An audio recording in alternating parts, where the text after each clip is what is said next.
All right, Leadheads, welcome back to the Nordic Components Talking Lead podcast. This is episode 187, and we're on the road again, on the dusty trail, headed down to, we made it. We're not headed there. We're here. We're in Texas.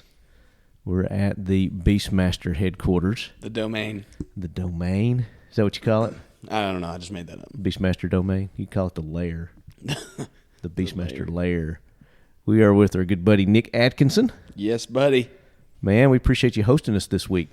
You're hosting me, technically. Is that what it is? You're just on my home turf. We're the mobile lead quarters. But we got a fun week scheduled. We kind of kicked it off a little bit yesterday. We're going to be doing some night hunting with thermals and MVGs. And I'm going to be using the Nordic Components NC-10, their new 308 rifle, the AR-10. And we've got all kinds of other cool equipment that we're going to be attaching to those guns. Nick's going to be using probably a couple of different things, right? I'll be using the Cobalt Kinetics gun that I hunt with. Is it the BAMF? It's the Edge. Yeah, it's an Edge. The Edge, okay, yeah. The Edge. And we'll get into more about our equipment and stuff like that. But first, we got to thank those who make this show possible. Nordic Components. Check them out at nordiccomp.com. You heard me just mention the NC-10, their 308. I do believe they've got that on their website now. I don't know if they're taking pre-orders on it, but it should be ready for purchase any day now. Check your local dealers, and if your dealers aren't carrying Nordic rifles, ask them to get with their distributors, and they can get those in for you. Their pistol caliber carbines are out and available. Should be any day now. So ask about those as well. We've done some videos and some social media posts on that. Is it NCPCC, Nordic Components pistol caliber carbine? A lot of C's in there. But check them out, nordiccomp.com. Our good buddies over at Frontier Tactical, they are in the process of starting to manufacture their own rifle line with that Warlock system. They've been doing a media blast on Instagram and YouTube, Facebook. I keep calling Facebook YouTube. You did that yesterday, too. Oh, no, we did that Facebook Live thing, and I call it YouTube Live. So they're probably owned by the same person anyway. I don't think so. I think Facebook and YouTube hate each other. Oh, that's great then. That's why whenever you share a link from YouTube to Facebook, you share a YouTube link on Facebook, and it doesn't ever go anywhere. Okay. Yeah. They're all a bunch of asses for the most part. They don't like the gun community, but we keep rocking the boat. But, so check out Frontier Tactical, their new line of rifles using the Warlock system, capable of shooting, I think they're advertising like 90 different calibers from one rifle. So go check them out, frontiertactical.com. And, of course, they've got their traditional Warlock system where you can take your existing AR-15 and put their adapter on it and still be able to go through that caliber change. Modern Spartan Systems for all your gun lube needs, gun cleaning needs. Check out modernspartansystems.com. I'm going to be using their accuracy oil on this Nordic Components 308. So we're going to go through the conditioning process of the barrel with their oil as we break it in this week. So these are the first shots that I'm putting through this NC-10, 308. NC-10 is what you said. Yeah, 308. So, look, I got a little buddy. Hello, buddy. Here, you want to talk? You want to talk? Talk to the Leadheads out there. Say hello, Leadheads. Say hello. So that was Ripley licking the mic. I got a new buddy, a little what do you call him? Yorkie. A Yorkie. Her name is Ripley, like from Aliens. Ripley. You got it. Is that the name? That's where the name came from. Okay, because she's a little monster. Yeah, she's a terrible alien. She's a little cutie pie. Yes, you are. I need to hook you up with Oshi. You and Oshi, you could be like boyfriend, girlfriend. Yeah. My dog's a Great Dane. I'm not sure that would work out. Yeah. You're my new little mascot. X Steel Targets.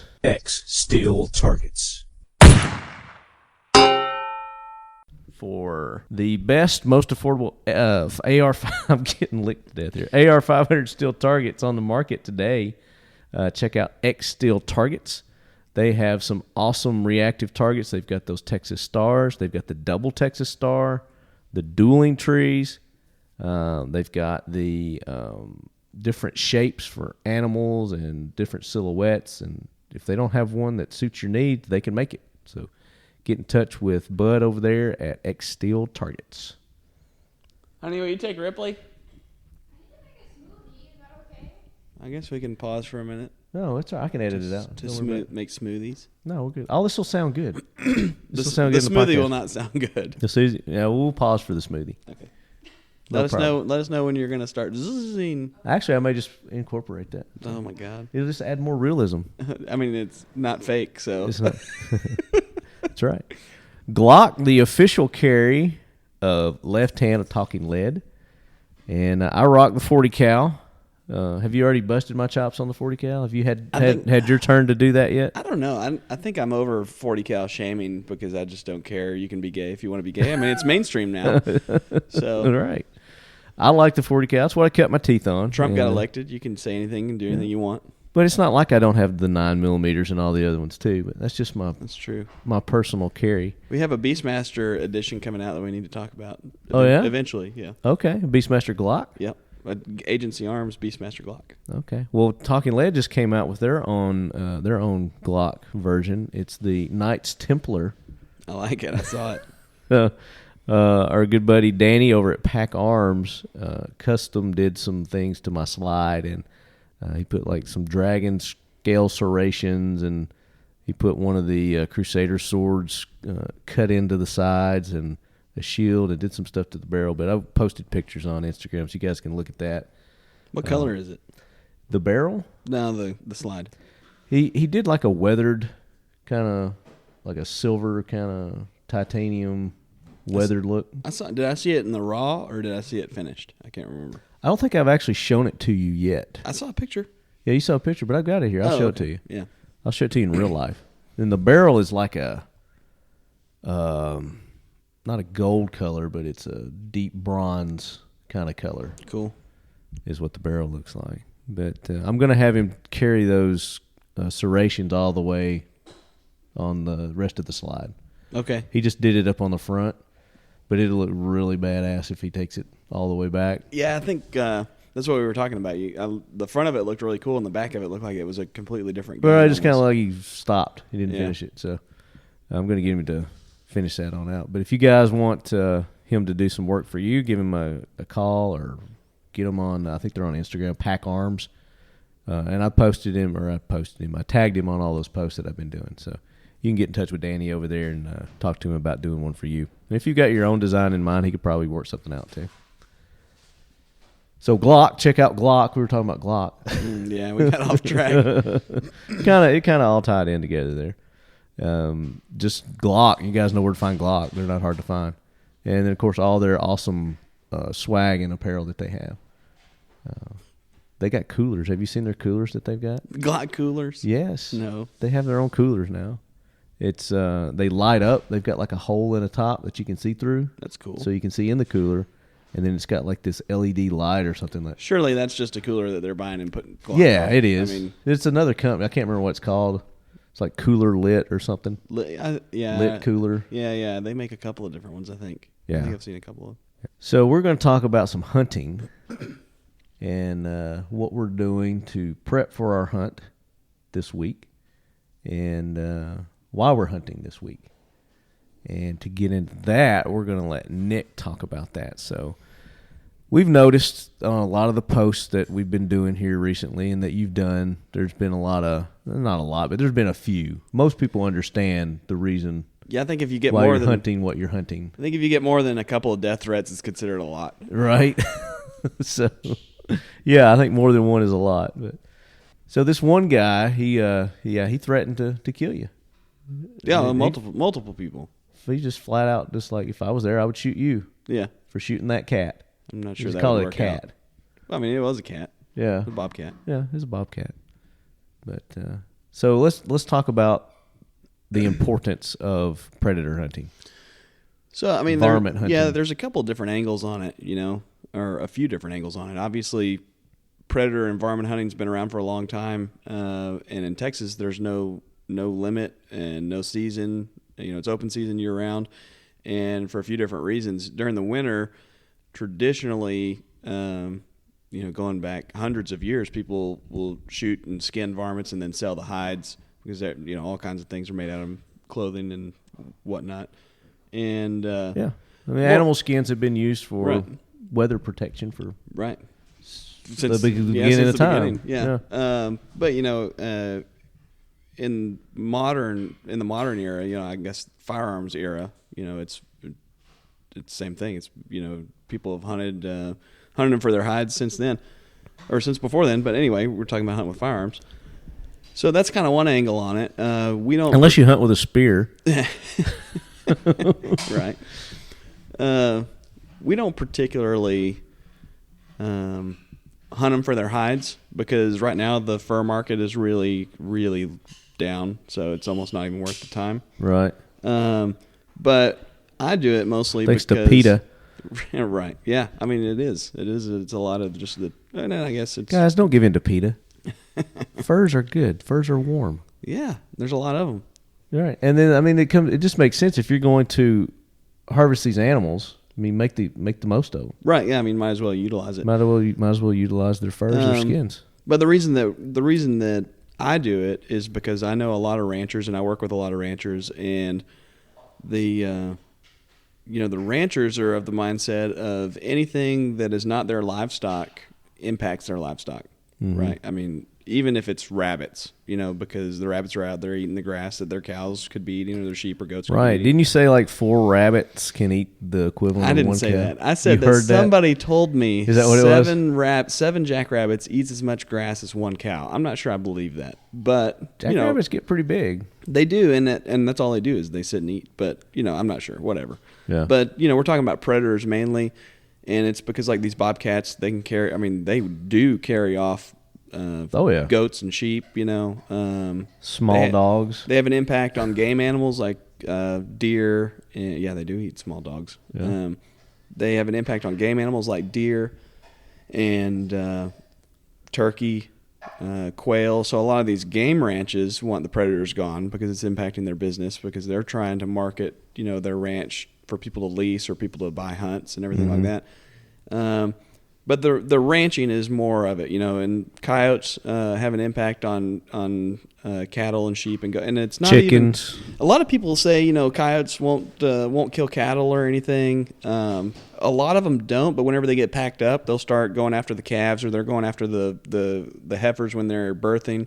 Mm-hmm. And even if they're not packed up, they'll get out and they'll chase them. And people don't think of it on this angle, but when a cow is out there running, what's it doing? It's burning calories, right? Right. And which a farmer don't want it to do. Right. Because the farmer or the rancher wants it to be as fat as possible when he takes it to markets, because it'll weigh more and it'll bring more money. So when a dog or a coyote or whatever gets out there and they're chasing these cows around, even if they're not going to get them, and there's no chance they're going to get them, it's costing the rancher money. No. So, well, they could fall and break a leg, or anything could happen. Right. Yeah. I mean, it's detrimental to their business, basically. Yeah.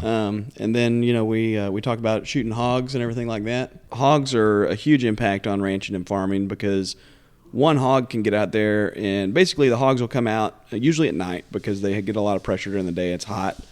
And they'll root up around oak trees. They'll root up out in pastures. They'll root up in cornfields. And what they're trying to do is they're trying to get to the grubs, because they mainly eat roots and grubs and things like that. But they do eat crops when they're... Nice, juicy flavored yeah. worms and insects. Which some people will argue that, oh, well, that's good because they're eating the grubs, which are eating the roots of the plants and whatever. Well, the problem is they destroy all the plants in the process. Right. So you can get... and they're killing the grazing fields for the cattle. Exactly. I mean, it just ends up being like giant potholes everywhere. In fact, where we're going to hunt tomorrow night, I'll take you out and I'll show you a field. We can take some pictures of it and stuff that you can't even drive across anymore because the pigs have rooted it up so bad. And it looks like a World War II minefield, just like where stuff is blown up everywhere and there's craters. So that's the purpose of shooting the pigs, and pigs are the same way as predators in Texas. There's no closed season on them, and in fact, with pigs, it's like you can kill them by any means necessary. I think is what it says. There's something crazy like that. Yeah. When I was looking up to get my license, and I did get a license to do this hunt, even though there's not one required. Right. It could be argued either way, but it's just better safe than sorry. Right. So I mean, it was only like $48. So right. No biggie, and that's all we're going to be hunting. Is we're going to be hunting the detrimental type of wildlife, and what they call them, specialty hunt. Is that what it is? Yeah, it's something I don't remember. Something like it seems like it changes every but it's year. for coyotes and fox and pig and right. Yeah, basically varmints and pigs. Yeah. And then there's the other angle. Okay, so there's the angle that a lot of people don't think about. Even less than the cattle running off calories and running off weight is predators can overpopulate very easily, and because like a cat or a coyote, they're pretty much apex predator. They don't have any, they don't have any natural predators besides man, and if they overpopulate, they decimate the wildlife, and then once that wildlife is gone, the predators actually start dying from starvation. So they have, I mean, imagine that. Like you're the apex predator and there's nothing to eat. Eat all your food, yeah. Right. So a lot of times. It's like these keyboard commandos, and they go to the refrigerator and they eat everything in the refrigerator, and then they can't get out to buy more groceries. Right. So then they just start eating themselves. If we don't. Mom, go to the grocery store. Yeah. Damn it, Mom! I'm out of Cheetos.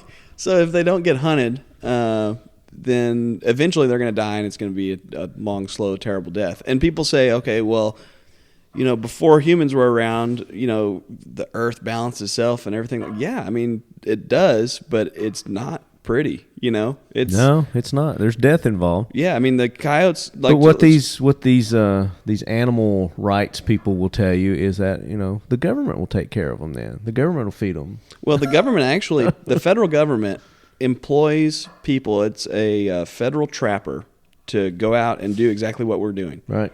They cull pay the herd. Yeah, they pay trappers to go talk to ranchers, and if a rancher will allow them on their property, they go out and they wipe out the predators, and that's their job, paid for by the federal government. But I mean, it's yeah. And they're not video and filming it for your enjoyment like we are. I know, right?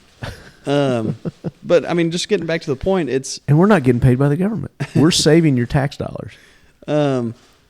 Yeah, it would balance eventually. Let's just use coyotes as an example because everybody hates coyotes, I think. A pack of coyotes especially Roadrunner breeds and builds in an area, and they eventually will kill off all their food, and then eventually those coyotes will die of starvation or move somewhere else and do the same thing. Mm-hmm. And then it'll start all over again. But we're talking about that process taking 20 years, because a coyote can live 6 to 10 years just like a dog. Yeah. And you got all the and then they've got to die off. They've got to kill out, they kill out all the prey, and then they die off, and then it starts over. Well, 20 years later, ranchers don't have that kind of time. Right. Exactly. If a rancher starts losing sheep or losing goats and things like that, I don't know nationally what the price is, but the price of goats in Texas is like $150 a goat. Right. And you're talking about a goat farmer basically having 1,000 head. And I guarantee you this asshole that was giving you a death threat likes hamburgers. Oh, yeah. I guarantee he eats a hamburger a day.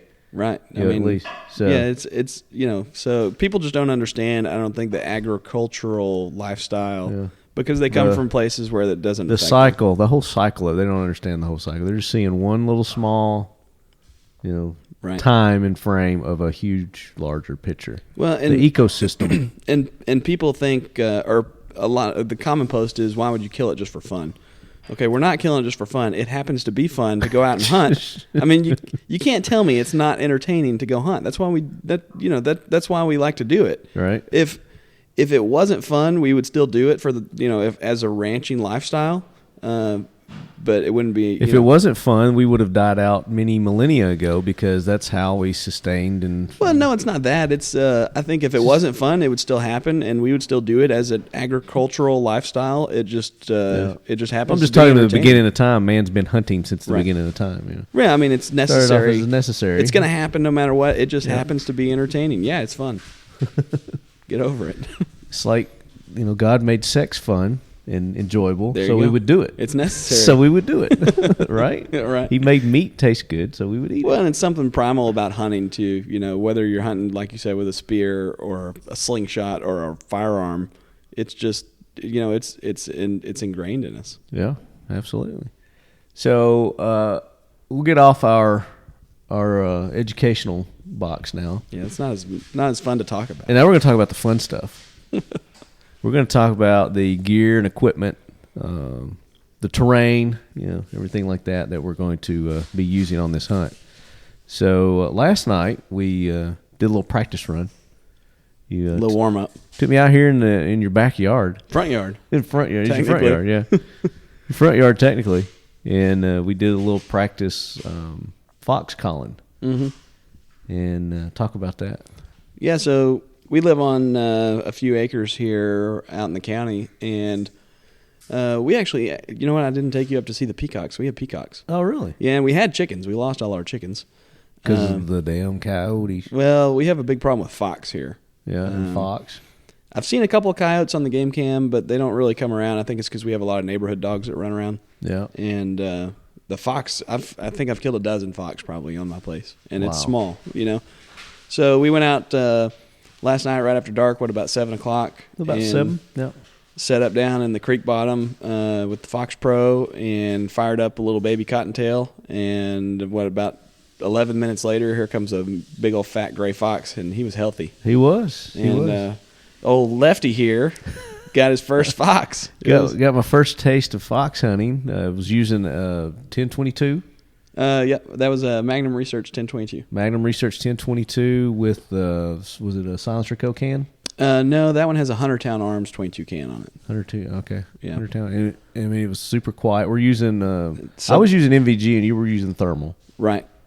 And, that was awesome. Yeah, so the 22 you were shooting had a Streamlight infrared illuminator laser combo on it. So with your night vision on, you can turn that on.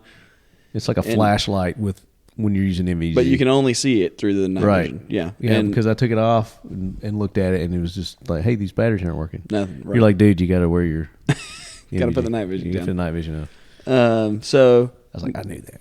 It works out pretty good doing that on smaller properties and for smaller animals. I had my 223 out there just in case we had a coyote or a cat come in, bobcat come in, and that fox took a pretty good whack right to the middle of the chest. He was tough, so I hit him just square on in the chest. Mm-hmm. From it was about 35 yards. Yeah, we're about 35 or so with the 22, and he was down for it. We thought, okay, good, clean kill, boom. But then he started moving around and getting up, and then he started crawling off. Yeah. So yeah, and he caught a 223. He got a 69 grain Sierra Match King by Gorilla Ammo. Right, and that put him out. So we, that was humane. Yeah, normally 22 will take him out. It's just that's another thing that I want that we can talk about, kind of going back to the educational stuff. Because this is an educational show. We gotta. We're here to educate. A lot of people, whenever they watch the videos that we post, say that it's unethical or unhumane the way we shoot these animals and leave them, or don't immediately shoot them again in the head or something like that. Okay, these people are the same people that go out and deer hunt, and they sit in a deer blind and they shoot a deer, and the deer runs off in the woods, and the acceptable manner of deer hunting, in fact the recommended, is you let that deer lay out there and bleed out in the woods before you go look for it. And there's a couple different reasons. Number one is you don't want to jump it and it runs off and then you can't find it. And number two is the thought process is once that deer is shot, it's going to die because it's shot in the vitals, hopefully. All right. And pretty good shot. You want to let it find a good spot and lay up and die. You don't want to stress it. You don't want to, basically chase it to death. Yeah. Right. And we're doing the same thing with these pigs and predators. We shoot them, and when it's a good hit, a good vital hit, we let them run off and die. It's if they do, yeah. Yeah, a lot of times they just drop. Yeah. I mean, a lot of times they just fold up like a lawn chair right there on the ground, right. And they're done.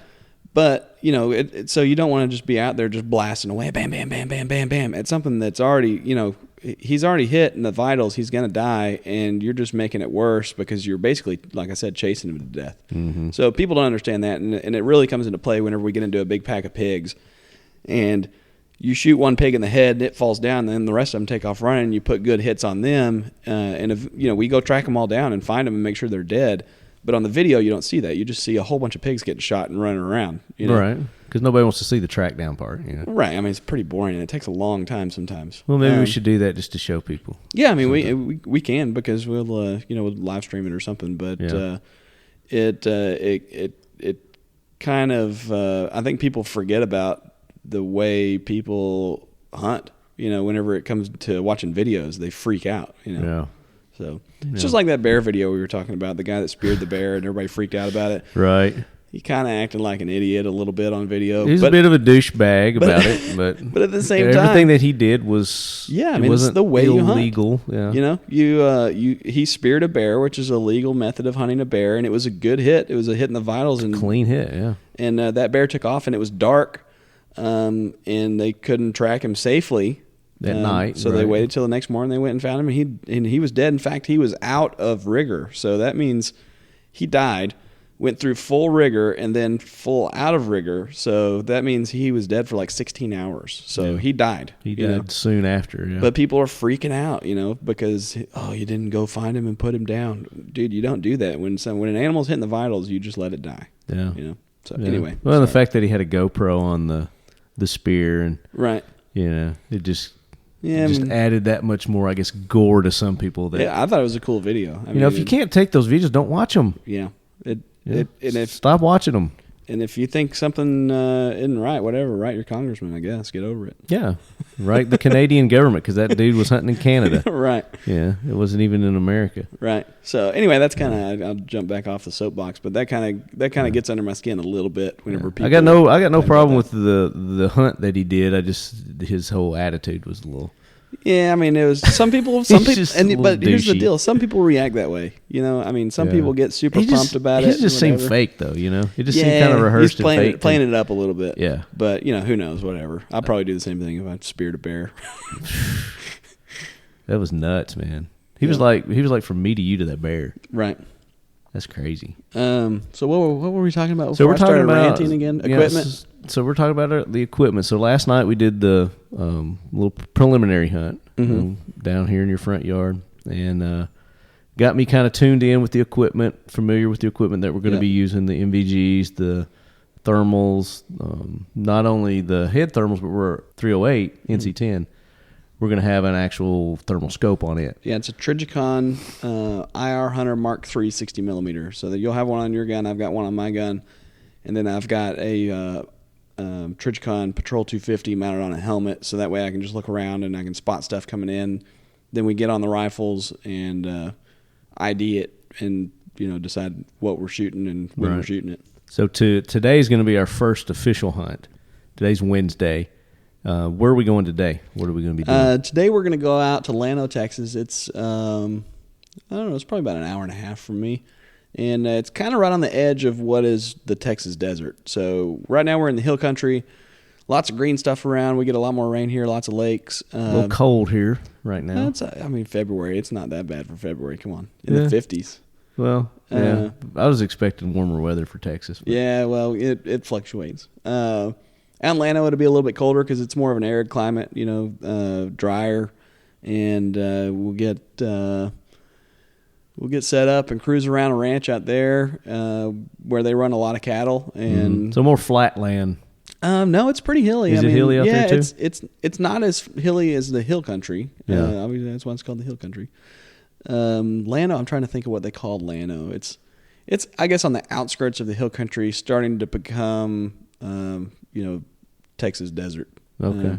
In Texas desert, is it hilly or is it flat? Can be. I mean, it depends. Okay. You get up around like Lubbock and stuff, and it's just flat. Are we going to the desert anytime this week? Well, Atlanta's as close as we're getting. That's close as we're getting to the desert? Okay.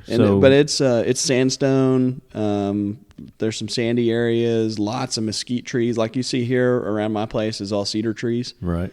Up there's no cedar trees. It's all mesquite trees. So it's just different landscape. And what's the predator that we're going to be looking for there? What's anticipated? So hopefully we can get on a bobcat, so you can get one.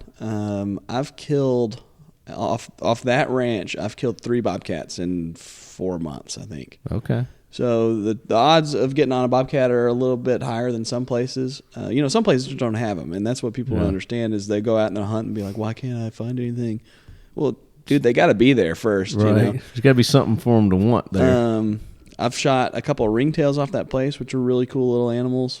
And what's a ringtail? A ringtail is in the raccoon family, and what it looks like is a giant squirrel combined with a cat combined with a raccoon. Yeah, it's weird looking. Yeah, so they're pretty cool, and some people say that there's not very many of them, but it just depends on where you're at. Some places are covered up with them. Yeah, and they eat a lot of bird eggs. They eat a lot of nuts and stuff like that. So the farmers don't want them around because they'll ravage pecan trees, and they'll kill not all of them. They'll kill a lot of game birds because they eat the eggs. Right. Thin out their populations. Right. I mean, so they're a varmint just like everything else. Yeah. And they're overpopulated. In some areas. Yeah. But and it's open season. There's no closed season on them. You can shoot them anytime. So in Texas. Let's specify everything that we're talking about is in Texas because all states are different as far as game laws go. It's like when you read a fortune cookie, and at the end of the fortune cookie, you say "in bed." Right. We're gonna do in Texas. In Texas. Yeah. So we'll probably get on a couple coyotes. The coyotes out there are a little bit hard to get on because there's actually a bounty. Coyotes are worth $80 a piece. Oh, really? In Llano. So what you do is you shoot the coyote, and it gets a little gruesome for people that don't understand the ranch lifestyle, but you cut off the front left paw, and you take it to the commissioner's office, and they pay you $80. Really? Yep. Does my license cover that? It does. Yeah. Well, let's get some coyotes, man. Yeah, we'll pay for this trip. I've killed in 4 months. I've killed about 8 out there. So. And you go turn them in. Yep. For your money. Yeah. Sweet. I actually give them to the landowner, and he drops them off for me since it's kind of far from the house. Right. So we might get on some coyotes. We'll probably see a lot of raccoons, and they hate raccoons out there. Yeah. Same reasons. We don't have to keep justifying everything, I don't guess, but it's kind of. I mean, you kind of get the idea. No, of we've kind of gone over the reasons why we're going to be hunting. So, So bobcats, ringtails, coyotes, coons. A little bit of everything. Then, yeah. I mean, there's always not the so many pigs. I've killed, I think, 7 or 8 pigs out there. So there's the potential to get on some pigs, but it's really thick country out there. It's really thick with mesquite trees, so they're kind of hard to find sometimes. Yeah. But there's always the potential pretty much anywhere in Texas to see a mountain lion. Your odds of seeing a mountain lion are awesome. like as good as winning the lottery. So yeah. But mountain lions are the same way. There's no closed season on them, and you can shoot them anytime. If they're down this close, then they considered a threat. Yeah, I mean, they're, like I said, they need to stay on up in there. Stay up in the mountains because they're mountain lions. Yeah, they're mountains. Well, they'll take a cow out. Oh, yeah. In a heartbeat. They're big. A big one down here would be like 150 pounds probably. Yeah. They don't get as big as they do up north. They still knock your head off with their paw. Oh, dude, they'll kill you and carry you off for sure. Yeah. And there's been stories of people out hunting and mountain lions stalking them while they're out hunting, Yeah. Well, it's like Bigfoot. The reason your odds of seeing a mountain lion aren't very good is because they're very elusive, for one. They're really smart, and their territory, one mountain lion's territory is 250 square miles. Wow. So one day he could be here, and the next day he could be in Dallas. Yeah. I mean, in reality. So. Dang, that's a big area. All right, so that's today. What's Thursday's plan? Thursday we're gonna head up near Waco, and we're gonna hunt with Wacky Waco. We're gonna hunt with my buddy Zane, who's the rancher, which was on with us a couple months ago. Yeah, Zane's been on the show before. And Rich from Ultimate Night Vision is gonna come down and bring some toys. Rich for us was to play the with. quiet one. Yeah, Rich was the one hiding out in his van in the street to hide from his kids. He hid from his kids. He wasn't saying much. And we're going to go hunt some property that Zane ranches, and he's got some pig problems, so we're probably going to have some issues with pigs there. So we're going to get some bacon. Nice. What's going to be really cool about that hunt, Zane hunts with thermals and night vision also, is Zane's going to get in a paraplane that he's got. So it's basically a go-kart attached to a parachute with a big fan. Right. And he's going to fly around in the middle of the night with thermals on and spot the pigs for us, and then we're going to go get them. He's going to call them out, and we're going to get them. That's going to be awesome. Yeah. That'll be fun. So it'll be interesting. So we'll have to do some live video with that, hopefully. Yeah, for sure. If we can capture it with the darkness. And we're going to try and film all this as good as we can, and then create a YouTube episode for everybody to enjoy. Oh yeah, that'll be awesome. So Thursday we're probably going to get some pigs and coyotes, and then Friday we're trying to work out maybe a helo hunt, maybe from a helicopter. So we're in the process of trying to work that out. But if not, then what's the plan for Friday? Well, we're not hunting the helicopters. We're not. Yeah, we're not going to actually hunt the helicopters. We're hunting from the helicopters. Pepper asked if we were going to be shooting helicopters. So we're gonna try and get up in a helicopter and do a pig hunt, and that makes for some really cool footage too. Yeah, that would be awesome. That'd be great. But yeah. if not, we'll.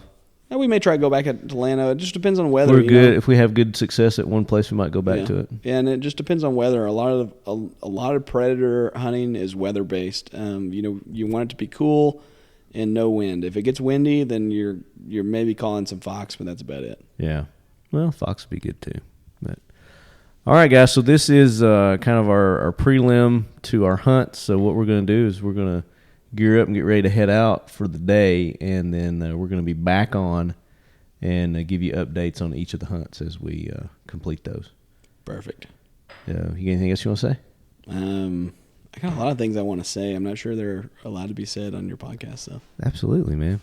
Anything goes on my podcast. We'll talk about it later. All right. All right, guys. We'll be back. Nordic Components is an American-owned manufacturing company proud to produce quality products right here in the USA. As a company, we continually invest in our manufacturing capabilities to ensure that all of our products are the highest quality and most efficiently produced parts available.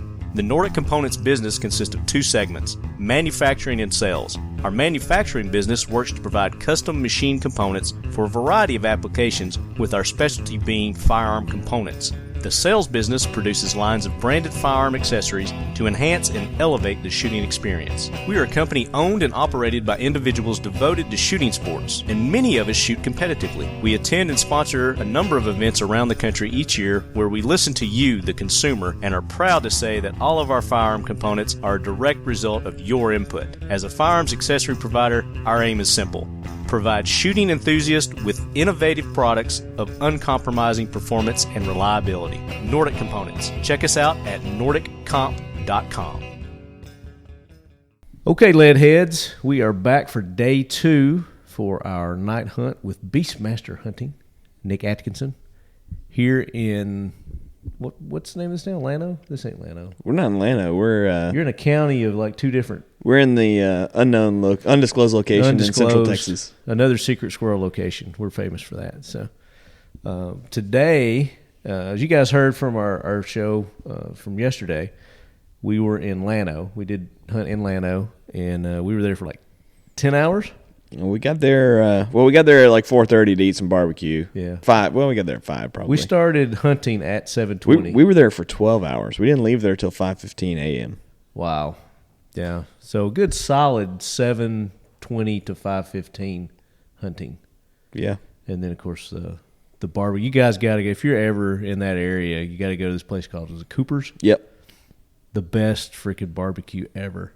It's pretty good. You go line up at the outside the door, and they got a big pit that they open, and you point at what meat you want, and they pull it off the pit. There's no menu or anything like that. There's just a big pit. Before you even walk in the door, you don't even know what anything cost. Yeah, it's expensive. It was exciting. I found out the hard way. You probably paid what, $35 for that? Yeah, it was about $35 for mine. But when it's sitting on that, it's a huge ass grill, and everything's sitting on that grill next to one another. It looks small. But after you get it in and you pay for it, well, that's why you got to tell them weight. You can't just say that. You got to tell them I want third of a pound, a quarter pound, half pound, whatever. Right. Yeah. So I didn't know that. I mean, I just saw you guys pointing, and he was like, how big you want me to cut this? And you're like, oh, he's holding up your finger about like that. 3 fingers. Yeah. You're like 3 fingers, 2 fingers. So he was just cutting along, and I got a little bit of brisket. I got a little bit of the ribs, the pork ribs, and the beef ribs. It's all good. And I got something else too. I can't remember what it was. Oh, the beans. The beans were real good. I took beans with us, and they didn't get eaten. Where are they now? They're still in the truck. Oh, that's gonna smell so bad. I forgot all about those. Yeah, we're throwing those away. They may have fallen out at some point. I hope so. It might be a coyote chow right now. But today we're going to be headed to Waco, and we'll recap our night from last night, and then we'll tell you what we're going to be doing today. So last night, good solid, like Nick said, 12 hours. We were in Llano. The weather was cold. The weather was perfect. But it was cold. Perfect. 0 wind. Put it this way, long. it was colder than what I prepared for. It was 29 degrees when we left. Yeah, and I was freezing. I just had like a base layer and some very small thermals, like imagine how level cold 1 thermal. Imagine how cold you would have been if you'd agreed to walk across that river with me. Oh my gosh, that was nuts. No, I was all for it until we got to it. And then you're like, oh, you because you call it a creek. You meant a real river. You're like, no, it's a creek. Y'all kept calling it a creek. Trey calls it a creek. I don't know why. Yeah. So I was it's like, a river. It's a creek. I mean, that's no big deal. It's just a hop and a skip, We'll be good to go. When we get there, it's a freaking river that's, you could kayak on. Yeah, you could kayak on. It's got white caps going through it. The current was stronger than I thought. Yeah. So we'll get to that part of the hunt here in just a second. So we started off, what was the area we went to first? Well, first off, we went to the range. Let's talk about that. We went to the range. Oh, you mean out at Copperhead Creek? Yeah, we went to Copperhead. It's an awesome range. I mean, this place, how many acres is that thing? Oh, man, I don't know how many acres. It's probably a couple, 3,000 maybe? 3,000 acre range. Well, to be fair, the range is much smaller than that. Yeah. The rest of the property is an off-road park, so it's called Hidden Falls Adventure Park. Yeah. So that was a pretty cool place. They've got 600 yard. Mm-hmm. Yeah, long range goes out to 600. They're probably, it used to be a little bit longer than that, but they had to realign where they were shooting just because of some ricochets, I guess, that didn't end up going in the right direction. Yeah, they kind of had it staggered stair step. Yeah, as you're going up from the they've got 100, 200, 300, 400, 500, 600. Yeah, they've got like 7 tack bays. They've got what they call the family range, which is just like a 25-yard pistol range that's got a cover over it, and then a 100-yard rifle range that's got a cover over it. So it's and they've got a really nice clubhouse. The clubhouse was awesome. Yeah, did you see the fan? I forgot to point the fan out to you. I didn't see the fan. The fan is a windmill that's the span of the roof that you're looking at right here. So wow. It's like a 24-foot in diameter windmill, and that's the fan in the clubhouse. Is that the ceiling fan? Mm-hmm. Is that what it was? Okay. Yeah. Yeah, it was a big place, definitely. So we had to go get everything tuned in. We want to make sure everything was spot on, and it was when we left. It still is. Don't be trying to blame that. So it was when we left. I don't know. I had a little mechanical issue, but I don't think that affected I don't think so. The accuracy at all. But side picture trigger control. That's all you got to remember, Marty. So our first spot, we started at 7:20. And no, we started before that. No, because I checked the time. It was 7:20 when we made our first stand. Yep. How's that possible? We left 7:20. We left Cooper's at 6:30. It's not an hour to get out there. Because I asked for a time when we got up there. Maybe so. And he gave me the time. Oh, well, we did spend some time at the gate getting everything ready and getting all the gear ready and all that. Yeah. We had to go pick up your buddy. I don't know if you want to say their names or not. But. Yeah, probably not. Okay. But there was 4 of us. We can say that. Yeah. There's 4 of us on the hunt. And so what we didn't talk about was the Beastmaster truck yesterday. Okay. So the Beastmaster rig, he's got a special rig for his hunts. And tell us about it. So it's a 2010 Chevy Silverado 1500. We did a leveling kit on it so we could get some 33-inch Mickey Thompsons under it. Got some METs on there. And put some super springs on the back because we have a 1,200-pound rack that rides in the bed and it's permanent, semi-permanent. And it gets us about 10 feet off the ground whenever we're out hunting. So it's and we got boat seats up there. Got 3 boat seats in it. It's like you're on a pontoon boat. We got blackout switches, also good for hiding from the cops. If they're chasing you, the game warden. You flip 3 switches and it cuts out all the lights, and including the brake lights. I thought one was going to come after us at one point, but no, it's actually for when we're driving around with night vision on, so that way it doesn't light up everywhere and blind you in the night vision. Right, and keeps the hunts. What am I going to say? Keeps the predator from seeing us. Right, coming too. So. Right. Yeah, it's got a nice big grill guard on the front, so in case we run into a deer or something down the highway, and got a receiver hitch, got a winch for it in case we get stuck. Yeah, it's a pretty good rig. Got a toolbox in the back to put all of our dry storage in, and I mean it's definitely purpose built. Fits 4 people comfortable. 4 yeah, hunters. I mean as long as we don't have a lot of gear. Last night we had a lot of camera gear and stuff like that, and it got a little bit crowded, but. It's ideal for 3, and 4 it can handle 4. Yeah. Tonight we're gonna have 5. I don't know what we're gonna do. I got one modification you need to do to it. Okay. You need seat heaters. Those seats just suck the heat out of you. I figured your vagina would keep you warm. Yeah. Well, after going up and in and out of that thing 10 times, it just it sucked all the heat out of you. Yeah. But that's all right.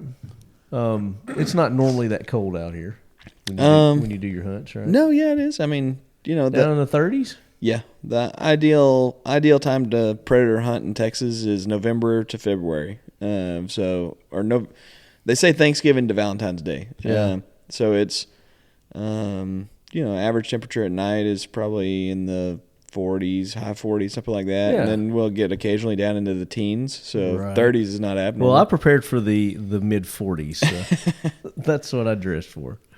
But I'm better prepared tonight, so we're going to be good if it gets down there. You think it'll get that cold tonight? We're supposed to be at 42, I think, but also last night was supposed to be 37, and it got down to 29. Yeah, got down below the freezing point. But we were also out in the desert last night. Llano is desert. It's right at the beginning of the desert, so temperatures tend to fluctuate quite a bit in the desert because it's a little bit drier landscape. And using that thermal, I mean, you could actually see the landscape. Right. It was beautiful landscape, man. Yeah, anytime it's a nice sunny day and then you get a nice crisp cold night, that's when the thermal really I mean, it works like night vision pretty much, Yeah, it was popping last night. We're better than night vision.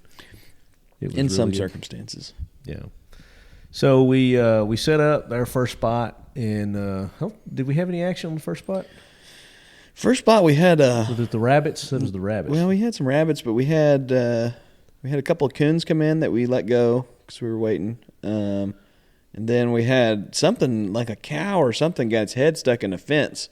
Yeah, and started flipping out. So I think that probably kind of ruined that stand for us. Sounded like somebody was doing a tap dance on a tin roof. Yeah, with lead shoes. Yeah, it was loud, but it didn't start until you started the call. Yeah, the call doesn't really bother the cows, but they'll get up to kind of investigate what's going on. And I imagine one of them was sleeping near something that it got hung up in, probably when it stood up or something. But let's talk about that call. You got a pretty sophisticated little system there. So talk about that setup. I use a Fox Pro, and the particular model I use is called a Shockwave, and it's actually got 4 speakers. It's got 2 big megaphone speakers and 2 little tweeters on it, and you can point these 2 speakers pretty much any direction you want. So we'll take it and set it out. It's waterproof, and you set it out and point it the direction you want, fire it up. Then I've got a remote that I wear on a lanyard, and I can adjust the call. It's got something like 120 sounds on it or something like that. Yeah, it's got some eerie sounds on it too. Yeah, if you never heard them before, a couple of them caught me off guard. I was like, animal distress sounds.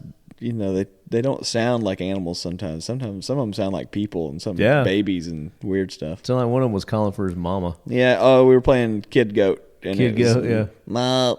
He was like, Mom. Mom. Come get me, Mom. Which is kind of the purpose. But that's a cool setup. But it's set up for different animals, obviously. Right. You got for the pigs and you got for the coyotes and what's do you know all the different animals it's got for the call? I mean there's a ton of different animals. I couldn't name all the different animals, but basically you've got prey distress sounds, so you got like rabbit, bird, and stuff like that. Basically, stuff that's like if a rabbit's injured or hung up, then it'll start screaming, and that's what brings in predators when they're not in breeding season. Right. And then for breeding season, it's got coyote vocals, so we can play like female whimpers, or we can play male challenge. And then it's got bobcat, like bobcat and heat. Yeah, you're getting some great response from the coyote calls. The coyote vocals. They were singing last night. They were talking. We call it talking. They were talking back. We just couldn't get them to really react to it. And I think we're late as far as breeding season goes. And last week I went out and hunted, and they were still coming into distress calls, which tells me they weren't breeding yet. Right.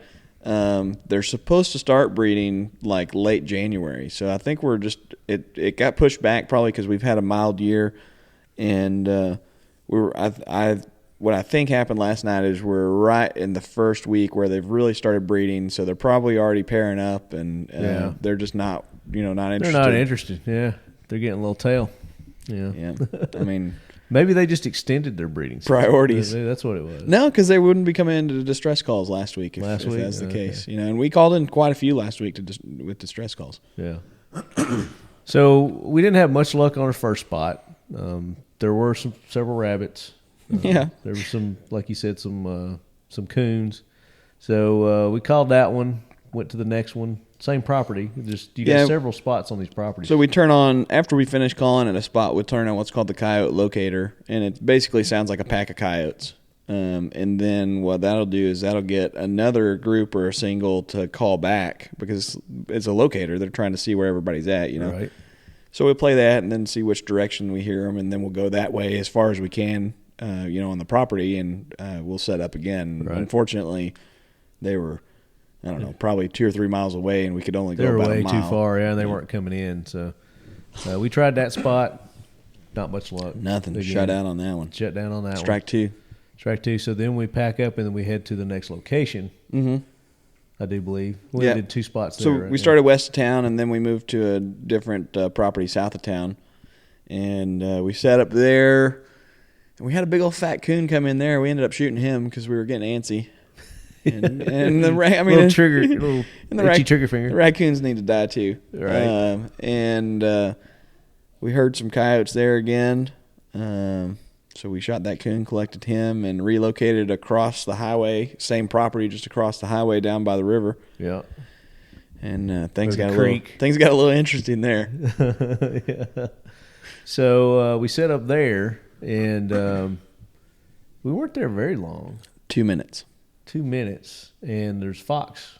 Well, he started barking immediately. Yeah. 2 minutes after the call came on. He responded to the call. And have you ever heard a fox bark before that? No, huh? Yeah, it freaks you out, doesn't it? Yeah. When you go, whoa, what is that? Because I knew it worked, because I knew where yours was, and I heard it, and then I heard another that was somewhere other than where yours was. I was like, right, there's one here. Yeah, and I was on alert once I heard it. I was like, there's one, and you could tell it's close. Well, and you can tell as they get closer. Sometimes fox will bark, sometimes they won't. We experienced that last night. We had the one that barked at us, and then we had 2 that came in without barking. Yeah. But they're being sneaky. It's crazy because those fox they're so small, and they can get right up real close to you before you really know it. And then if they bark, dude, it's like it'll make you jump. Knock you jump, yeah. Because it sounds like somebody has like tuberculosis and they're clearing their throat. Right. So if you've never heard it before, it's pretty eerie. Yeah. So needless to say, we didn't get that one. Well, we, like you and I, we didn't have the opportunity. We didn't have the opportunity on that one, right? We had a couple other guys. We had the landowner with us, and we had Kyle from Guns Plus, and both of them got to miss that fox a couple times. Yeah, and that's all it took, and he bugged out, so we didn't see him anymore. But so then I turned on fox distress, because a lot of times fox will run in pairs or even groups of 3 or 4. So whenever you shoot one or shoot at one, if you turn on fox distress, the other in the group is curious to see if something's something injured that fox, is fighting or whatever. Right. Yeah. So they'll come over. So I turn on fox distress.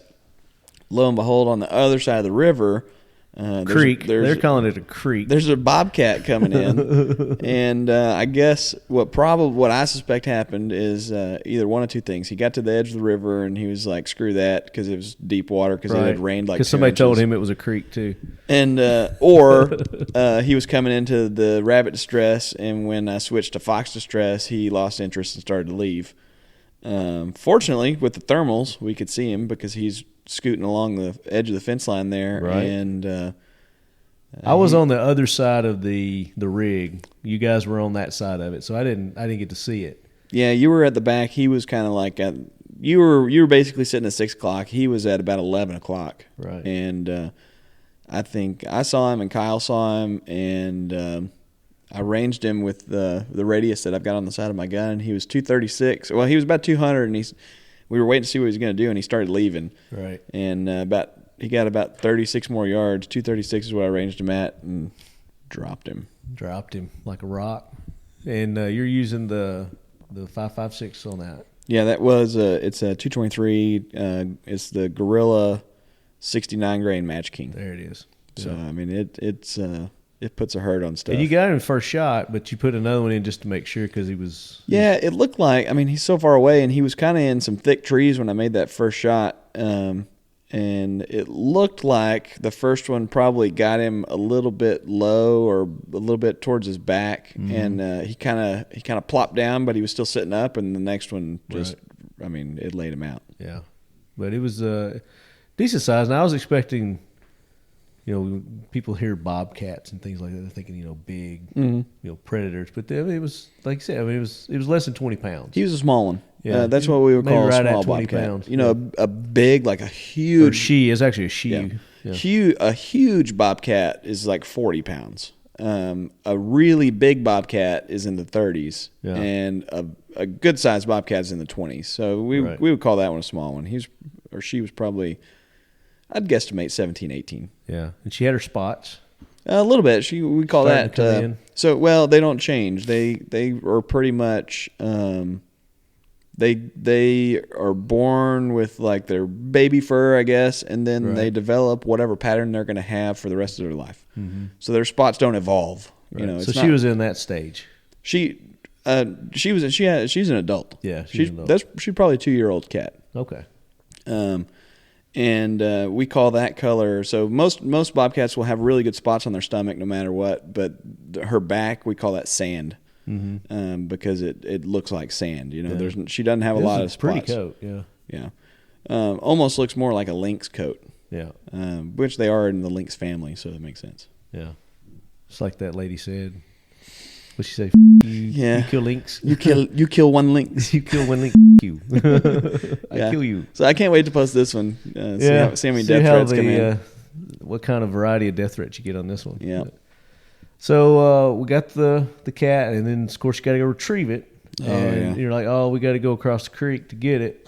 So I was like, well, let's film it. You're like, you want to go? I was like, yeah, I'll go with you. I'm all gung ho about it. And we get over there, and it's a freaking current river. Yeah. So I was already frozen. I was like, if I get in that, I'm going to get hypothermia. So I'll just film from over here, Nick. You go get that. Needless to say, I had wet feet and wet pants the rest of the night. Right. So smart move on my part. But you need to get. We got some video of it. You guys go to the Facebook page. We did a YouTube live. I keep calling it YouTube. Facebook Live. And I planned on doing more Facebook Lives, but our signal in some of these places doesn't allow us to do it. So plans kind of got stymied there. We're going to try it again. You think our signal will be better in Waco? Probably about the same? Yeah, no, it'll probably be better. Okay. We're closer to the highway. So we'll try to get some more Facebook Lives tonight. But so after that, we got the Bobcat, came back in, pretty much called it quits there. That was the last day, because there's pretty much only the two spots there. Yeah, so then we went north of town to another property that's a bigger property. It's like 2,000 or 3,000 acres. Was this the airport? Yeah, it's close to the airport. Okay. What we call it, the airport. The airport, yeah, right. Okay. And we went stand after stand after stand there. We lost one of our crew. Isn't that where he bailed on us? Owner had to bail. Yeah. Landowner. It got to be about 3:30 or so. I think he left at I think he left at 2:30. Was it 2:30? Yeah. Okay, I thought it was closer to 3 that he left, But not before we called in another fox, was it? yeah. So there was another fox came in. Just never would stop. No, he was gone. He was gone when the fox came. So No. It was the last stand. It was the last stand that he was with us. Was it? Yeah, because that fox was running. It was a big tank that we like to call at, and that fox came in at 12 o'clock on the other side of the tank, and I was sitting up front circling. this time. Yeah, and so you called it out. I didn't see it at first. Kyle was asleep. That's what you're thinking of. Do what? Kyle was asleep in the truck. That's what you're thinking of. Trey, Okay, there was just 3. Yeah, Kyle. Yeah, so we did lose one. Well, technically, I guess we were a man down because he just passed out. Right. So that fox came in at 12 o'clock and circled to go around, and I guess got distracted by something else. Maybe he found an easy meal on the way in, because usually fox will come all the way in and like try and get in the truck with you. Yeah. And this guy just ended up kind of skirting the outer edges of the brush and never did come back out. Yeah. So nobody got a shot at him. Right. Nobody got a shot. Wasn't there one before that? When did I take my shot? The one that was going right to left. Is that after that? That was like our last stand, or second to last. Was it? Was it just me? Just me and you. Okay, all right. I thought that was that one, but No. yeah, I remember that. And then after that, there was no more action there. No, we heard we could get some coyotes to call back, but never could get anything to get moving. And then we relocated one more time. We dropped the landowner off. We relocated one more time, and let's see. We called in. We called 3 or 4 more spots before we got to that one where we had another fox come in. Right. And he was about 11 o'clock at 76 yards. 76 yards. Go ahead, rub it in. And thought I'd give old left hand. Give me a shot at my chops. I got my Solo first kill. one the other night. Figure everybody else had shot at a fox except for me and Marty. So I took my shot and I missed. But I had it. I think I shot low. I think it like splashed up in front of him. Is it better if you shoot low or high? I mean, no, I don't know. It's not good either way. Exactly. But the rifle was. I mean, we had it. I hit a gong at, was it 100? Or No, was it 200? It was 200. 200, and I perfectly centered it. I mean, your rifle is zeroed at 100. It was at 100. Okay. And hit 6 inches low at 200. This fox, however, was at 76 yards. 76. So I put it right on him. It should have hit him. It should have hit him. Could have been my shivers. I don't know. Would have been. You'd have been about a less than a quarter inch low at 76 yards. Yeah. So missed him. But now, in your defense, a fox is There's no defense for that, dude. It was 76 yards. a gray fox. The profile shot on a gray fox is a pretty wide animal, but he's only about 4 inches tall. Yeah. So it's a 4-inch target that's kind of moving around a little bit. Maybe you rush the shot a little. I don't know. So he took off, and I took a running shot on him at about 180, and I missed. Yeah. But I don't have any problem missing a 180-yard shot on a fox that's running full speed.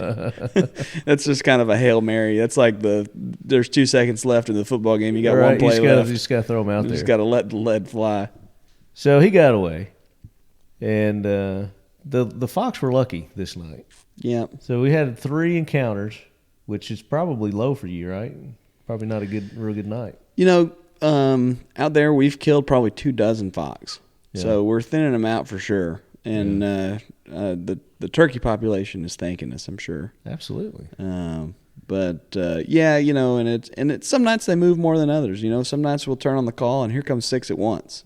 So it was a slow night for animals last night. It seemed like. Yeah, and that was pretty much the evening right there. We went to I think one more spot after that. One more stand, and we heard a couple of coyotes, but no action. With the coyotes, about that time of night, were really active. It seemed. Yeah, we were getting close to where they were, but we couldn't get. They were very vocal. I'm not sure they were active as far as movement, but vocal wise, they were active. Yeah, they were doing a lot more responding than they were earlier right. In the evening. But and here's the way it works with coyotes too. It's not necessarily. You're not having a good interaction with them, but they have boundaries. They have territorial boundaries. So it could be that when we're calling to these coyotes that are 700-800 yards away, and we're playing coyote vocals, they want to come over, but they're at a territorial boundary, and they know if they go over there, force field. Right? They know if they're going over there, they're going to get their ass kicked. You know, there's going to be a fight. So that's part of it too. You kind of got to get lucky with that. It's going to be a bat fight. But everybody's doing it. Bat fight. You were singing that last night too. It's Will Ferrell. It's hilarious. I couldn't get it out of my head. Anyway.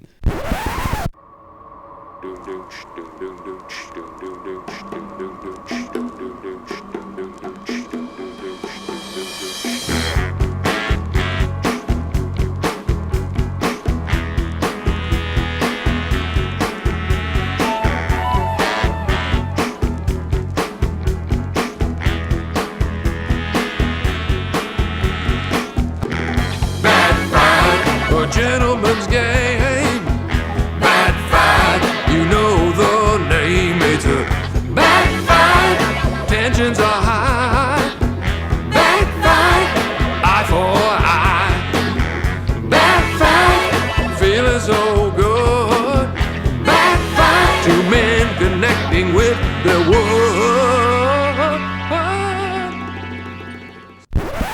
But you know, I think a combination of factors. You know, we got a lot of rain, so that always slows down movement because they don't have to travel to find water. Right. It was really wet. We're right at the beginning of what seems to be where they're breeding, so they're not interested in distress calls. And then, you know, we got the territorial issues that we have no idea where they start and stop. Yeah. So that was that hunt. I mean, it was pretty good overall. Got there at dusk. Got home at dawn. Right.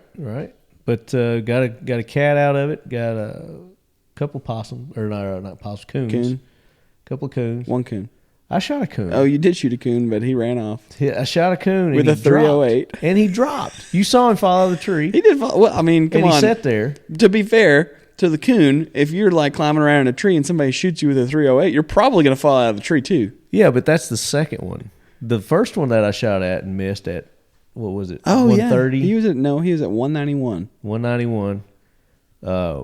I took two shots at him, and he crawled down. He ran off. Yeah. He just crawled down. He wasn't hit. He didn't fall out like this guy. Because he wasn't hit. This guy, he faked it, I guess. I don't know. No, he's like, oh, you got me, partner. Probably hit him a little bit low and got him good enough to drop him. I mean, I'm sure he's dead. But he laid at the base of that tree because I checked him a couple of times. He was still there. He got a second wind. And then you're like, that coon's gone. I was like, what? I said, he's walking off. He waddled off somewhere. So we didn't get that. We didn't get to retrieve him. But, yeah, it was a good night overall. I mean, I learned a lot because this is the first hunt I've been on. Mm-hmm. Fox or coyote, either one. Mm-hmm. We were trying to get some pigs. You know, that's what I really wanted to get involved with. But pigs maybe more of that tonight, right? Yeah, pigs are hit or miss out there. But tonight, we're going to Waco where there's a lot more pigs, and Zane is going to go up in his paraplane. This is cool. Yeah. So he's basically got a lawnmower with a parachute attached to it and a and a lawn chair, right? And an airboat fan. And he's going to go up with a thermal and cruise around about 1,000 feet. And he's going to spot them for us. He's going to spot pigs for us, and then we're going to go eradicate. There you go. So tonight should be a lot more exciting. It'll be different. And, yeah. You know, I like the excitement of not knowing what's going to come into the call. And, you know, I mean, you had one time where I think you saw a deer. Oh, we saw deer everywhere. Yeah, we saw, probably 400 or 500 deer? Yes. It was crazy. Yeah, it's ridiculous. I've never seen that many deer in my life. But I think you saw a deer in the brush, and you went, I got something. Yeah. I said I got movement. I got something. I said I got movement. But that's the excitement that I like, you know, because it's like you get that movement, and it's something, you know, it jumpstarts something inside you. Yeah, know? He was going through some brush or something, so he ducked down low. Yeah, and he was lower, and it looked like it might have been like a really big fox, or maybe even a coyote or a big pig or something. Yeah, yeah, it was big, but yeah, I'd never seen it like a deer, and just being able to not shoot them was tough. Yeah. Yeah, can't shoot deer at night, and we're not in deer season, even though it wouldn't matter if you were shooting them at night. Yeah, it's not deer season, so. But it was cool just watching them a couple of times, because when you guys were doing the calls and stuff, I would watch the deer and look at their reaction and how they would react to some of that stuff. Yeah, too. I mean, they just kind of look at it and mill about. Yeah, it's like they're just kind of nonchalant, and they stick their nose up in the air and they'll smell. Yep, trying to get the wind. But they was just like, they hear that shit every day. They're just like, Yeah, we're not in season. It's night. We're no danger. Another rabbit with a broken leg. That's what they're thinking. Yeah. Or another woodpecker flipping out. Woodpecker. So we're going to Waco. We've got the spotter, the air spotter. So that's going to be unique. That'll work in our favor, hopefully. And we never tried this, so This will be the first time. yeah. Zane has flown at night before, but So we got to do a live. We got to do when he's flying over. we could do like a takeoff live. We do that, yeah. That'd be cool. And then maybe after we call a site, he can do like a flyby or something like that. We probably won't call while he's in the air. So we'll just basically hang out on the crossroads right there where the county roads meet. Well, I mean, call the hunt. Like, all right, we're done. Let's go retrieve our shit. Anyway, okay, yeah. Yeah. But the plan is, so we're just going to sit basically on the side of the county road, and whenever he's going to make a circle, and whenever he spots something, we're going to either he's going to land and we're going to pick him up, depending on what the pigs are doing. Yeah. Or B, if the pigs are on the move, we're gonna haul ass over there and just mow them down, and then maybe Zane can land and we'll pick him up there. But should be interesting. Gotta have some air grenades. So you can just. Oh man, that would be so awesome! Some dynamite. That would be cool. All right, so we're gonna go prep for today. Got a couple of other little tuning things we got to do on the rifles, and we're going to pick up Zane, and we're going to do Kyle too. Is Kyle going? Kyle's going. Rich from Ultimate Night Vision will be there. Okay. So he's going to bring some toys for us to play with. That ought to be cool. So we'll fill you guys in on part 3 coming up. Stay tuned. Yeah, boy. Yeah, boy. And make sure you go to Beastmaster's YouTube channel. Beastmaster Hunting on Facebook. Soon to come, beastmasterhunting.com. And shirts are on the way. They arrived. They look good. Yep. As soon as the website's up, they will be for sale. There you go. We'll be back, Leadhead. Stay tuned.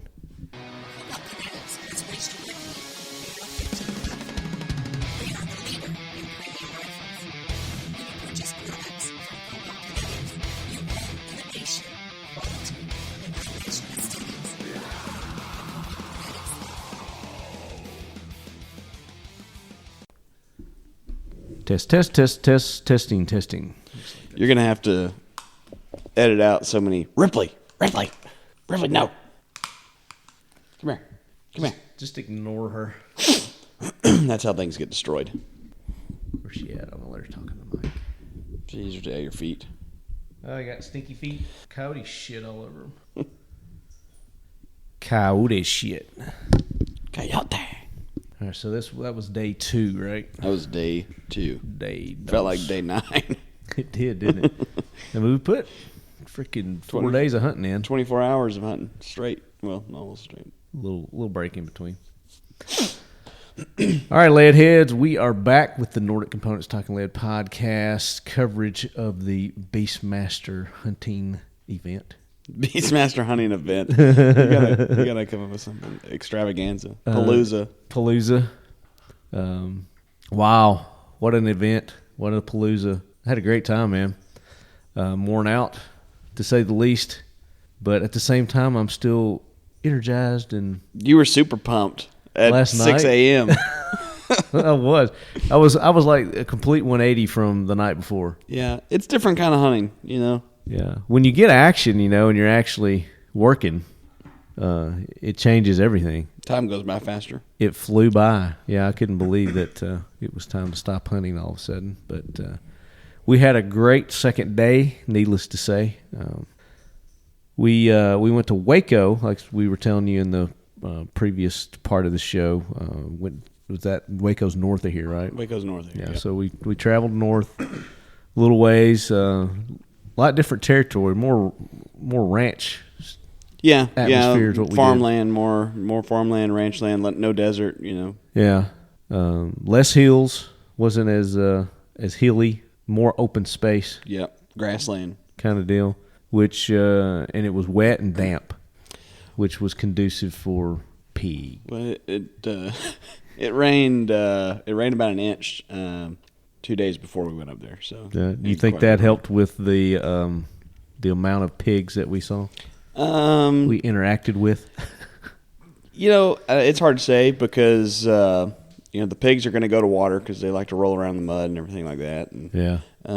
So I don't. It's hard to say whether more water on the ground helps that because they can just go about and do wherever they want, or if it hurts that because they don't have to travel to get to water. Right. So I was thinking more along the lines of it made the ground a lot softer, a lot easier for them to dig up their grub worms and maybe so and crap. They're good at digging, man. That's why they have those big old tusks. Yeah, they do. We didn't really get any that had huge tusks. There was a few that had some baby tusks coming in. Yeah, the pigs in each region that you go to kind of have different characteristics, and the pigs up there in particular don't really. I've never killed any other to have big cutters. Yeah. What do they use those for? Is that more for digging? Is that Yep. what it helps them with? Yeah, and of course they fight and everything like that. They use them for defense, and it's kind of a multi-purpose tool. I don't see it as big as some of those frickers. I was going to say pigs and were. I don't see how they could move. I mean, there's some of them are just like barrels. They could move too, couldn't they? They could. They were fast. 35 miles an hour. Those suckers could get it. Yeah. So when we would come up on one, and I call them a squadron of pigs now. Squadron. It's squadron, but it's called a sounder. A sounder of pigs, and we ran across probably 4 or 5 last night. Oh, 1, 2, 3, 4. I think 4. You got left out of one, but it wasn't intentionally. Yeah, sure. It was necessity. We were going to. Well, we'll talk about it in a minute. So let's start off our day yesterday. So we head up to Waco. We meet up with the other guys that are going to be joining us. Kyle. Ate some Chick-fil-A on the way there. We did. We ate some Chick-fil-A. Kind of changed my opinion of Chick-fil-A a little bit. So I'll probably for the better. I'll probably give them another shot. Yeah. Give Chick-fil-A another shot. And so we filled our bellies up and met up with the other guys. We went out to Zane's ranch. Yep. Zane's been on the show before. And he let us side in, get everything tuned in again. Tuned up, tuned in. And then Kyle went with us, and Kyle's with Guns Plus. He owns Guns Plus in Georgetown, Texas. In Georgetown, Texas. So if you guys are ever in Georgetown, Texas, make sure you swing by, holler at Kyle over there, tell him you're Leadhead, and he might not charge you double on stuff. You might not get punched in the face, right? And then Rich from Ultimate Night Vision. Ultimate Night Vision came out and joined us, and I didn't realize that. Man, that was like a 3.5 hour drive for him to come out and hunt with us. So he's dedicated to pig hunting. That was definitely awesome, and the toys that he brought, we're going to talk about that. They were freaking something out of a sci-fi movie. So we all got together, hooked up, and as we said yesterday, we were going to have some aviation aspect to our hunt. Yeah. So it didn't quite work out. It didn't pan out quite as we were hoping. But it actually did, if you think about it, because so Zane's got a little parachute plane. Is that what he calls it? Yeah, paraplane. Paraplane. It's just basically a lawn chair with a fan on the back of it and a parachute. Pretty much. With wheels. And we were going to use that to scope the properties that we're going to be hunting, so he could do an aerial view with thermal and find the pigs faster for us. And so he went up, took the initial spy plane mission, came back, and he didn't see any pigs. Right. So he'd scoped out like a 6 mile area or something like that. Probably about 3 square miles. The problem was it got too windy, and he couldn't because with the paraplane it's like you got one speed, it's full throttle and that's it. Right. So use the wind to slow your speed up. Right. So if you can go crosswind or you can go downwind, but once the wind hits your maximum velocity, then you're not going anywhere if you're going into the wind. So he made it downwind a couple miles and could barely make it back. So we X'd that plan pretty quick. Yeah, but at least it marked off that 3 square miles that we didn't have to waste our time in. Right. So we came up with a plan B, and plan B was the plan. It worked out. It worked out really good. So there's this, I guess, neighbor farmer that he has.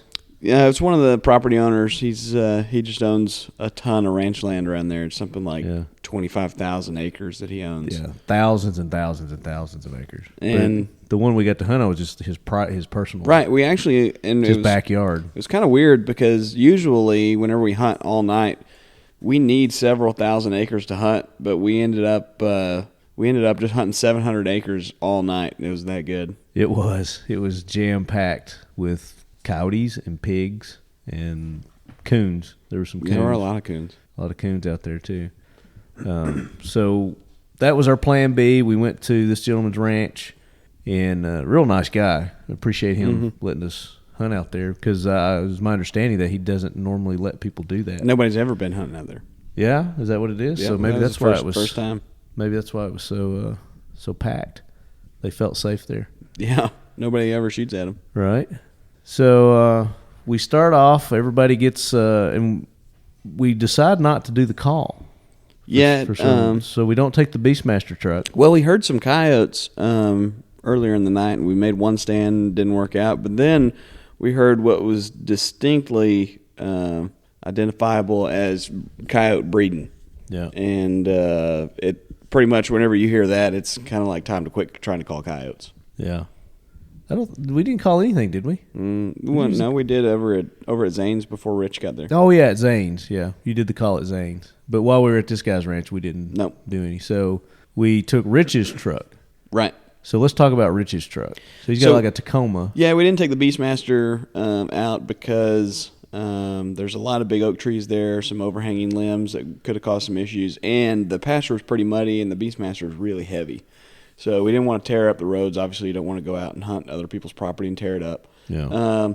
So Rich has a Tacoma. I don't know what year it is, but it's pretty sweet. He's got the Cryptic wrap on there. Oh, yeah. He's got it all jacked up with big old off-road tires and everything. Yeah. So it's a nice, compact package. Still has good ground clearance. He's got a winch on the front of it and everything. And then he's got a FLIR view system set up on the roof, which is a pan-tilt thermal. So, and then there's a monitor inside. So while you're driving around, you can move the thermal around on the roof, and you can basically just scan and survey the area with thermal. A thermal telescope on your truck. So it's up on the top. You got the clearance, so you can see over the hills and in front of you really good. And he was basically just driving with that too. Yeah. A lot of the times he would just look down and look at his monitor the whole time. Drive along, and it spotted little white. He had it set on white dots, I think. Little white dots. Is Ripley getting into something? Ripley, no. Yeah. So that was really cool, and that was just kind of a home built thing that he did himself. Yeah, just bought one of the FLIR views and wired it in and it's called a Go Light mount. Put it in a Go Light mount, and then that has a little joystick that's electric. Remote control. Yeah. And gives him like better than 365. Something like 300. Well, he gets a full. Yeah, he can get a full view from around the truck. I mean, it goes to one, and he has to turn it to go to the other. But there's like just a little bit that he misses, but not much at all. So that added to our coolness factor on this hunt. Yep. In addition to the thermals that we're using. All right, so we're in the Tacoma. Has he got a nickname for that thing? I don't know. I don't know what he calls it. We got to come up with a nickname for that. All right. Think on it. And there's 1, 2, 3, 4. There's 5 of us. There's 5 of us. There's 5 of us. So we all can't fit in the Tacoma, especially with our gear and everything. So Nick and Kyle are in the back of the pickup, mounted on the coolers, and Zane and I are. I'm getting licked to death here by little Ripley. I found a new buddy while I'm here. Oh, that's gonna be an awesome soundbite. You can hear it. You're gonna have to go. You have to go home with me. You know. Silly. And Rich is driving, so we get the gate. We go through, and I mean, just as fast as we pull in the ranch there, you guys are like tamping on the roof. Yeah. We're like, what the hell? They forget something? They're like, coyote. No, we spotted the pig first. Oh, was it the pig? Yeah, we spotted a pig about 400 yards away, but we would have had to have gone around That's right. the house to get there. Yeah, And- so you see the pig. Right. You're like, I see a pig. And it was, as we're coming in the gate, it'd be to our left. Right. So we start working our way that way, and then you guys are doing your full scans, and then on our 6, you guys spot those coyotes. Yeah, they're 2 coyotes trotting across the field. I ranged them at like 350. Yeah. So told Rich we need to go get those coyotes, and he was Rich like, is like, we no, gotta we get got to the pig." get the pig. Yeah. So we had a little debate there: pig or coyote. And Coyotes won. yeah, well, I mean, they were on the move. They were cruising across that field. Yeah. So we got Rich to flip around, cruise about 100 yards closer to him. So ranged him at 218, and they were just stopped. I guess they were probably curious as to what all the noise was. Right. And big old male was facing right on at us, and then we think probably a female standing next to him. Right.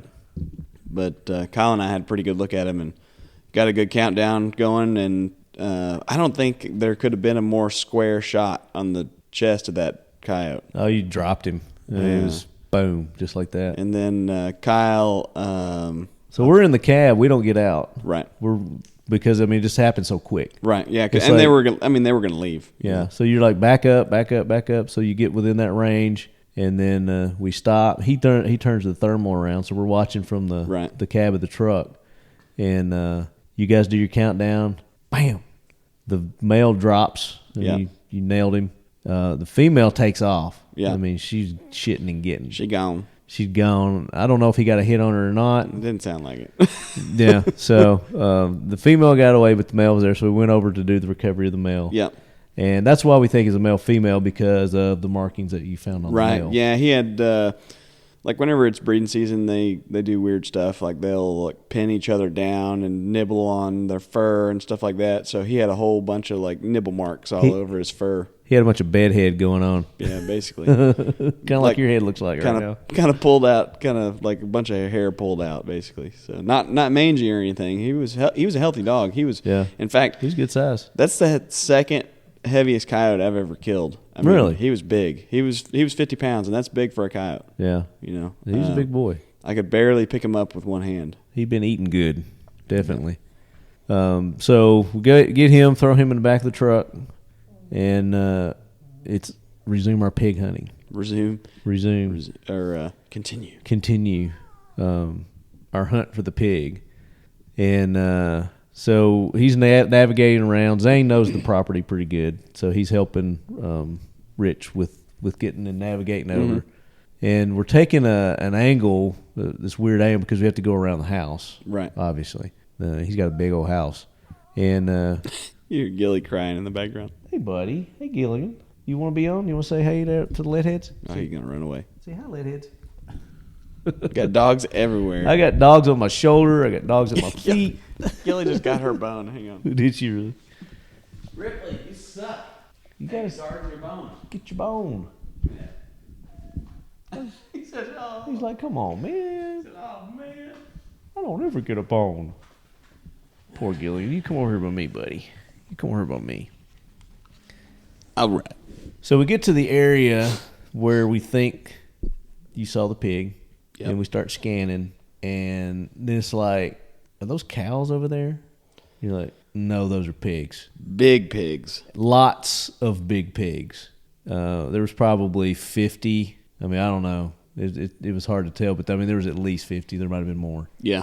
So talk about our approach on our first squadron of pigs. So the pigs, the first group of pigs were up on like a hill crest, and we were coming up the hill, and we had pretty good wind.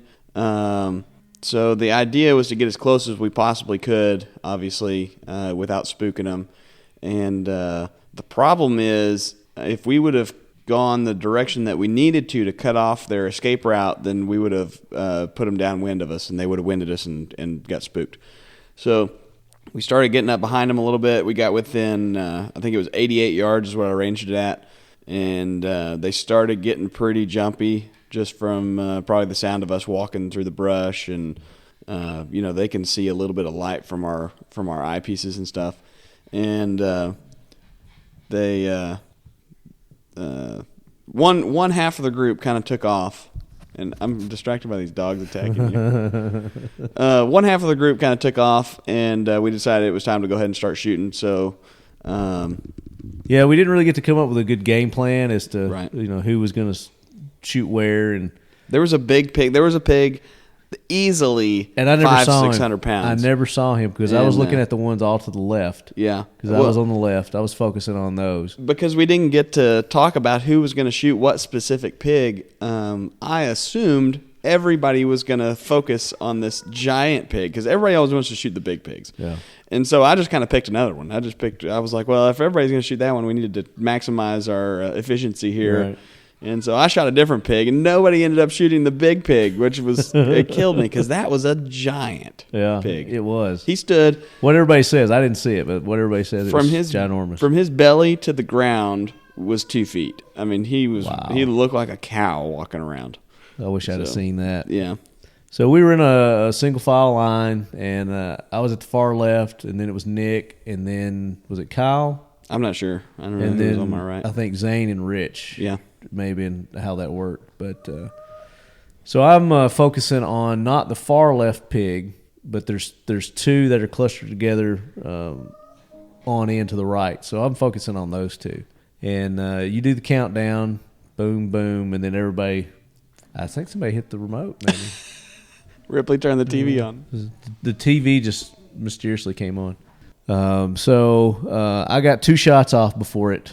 Yeah, they're gone. I'll tell you what, pigs are fast, but that group of pigs ran faster than any group of pigs I've ever shot at. Yeah, I was surprised. I mean, they were gone. They covered like 200 yards in 10 seconds. Yeah, they were gone. So they were already out of my range and out of sight. But you guys got several shots off. Yeah, I hit. Whenever we're shooting at these pigs and they're running, you can hear the impact. You can hear it, man. I mean, it's like it sounds like you're hitting a punching bag. Yeah, or it sounds like you're thumping something almost. It sounds like you're. I'm trying to think of what it sounds like. You're tapping. Thud. It's a big, distinctive thud. Maybe like you're shooting into a big pile of mud. Yeah, kind of. I mean, it almost sounds like you're thumping something hollow. I mean, because you are, I guess. Yeah, but in all reality, or like after you've eaten Thanksgiving dinner, if you pat your stomach. if you thump your stomach, real good, it kind of has a. See if I can do my. Okay, that sound. No, that sound times 100. That's what it sounds like. That's what it sounds like. So you can hear when you hit them. Even though they don't react really because they're so strong and so big and they have so much fat on them that if you don't really hit them in the head or the spine, then they don't react much to it.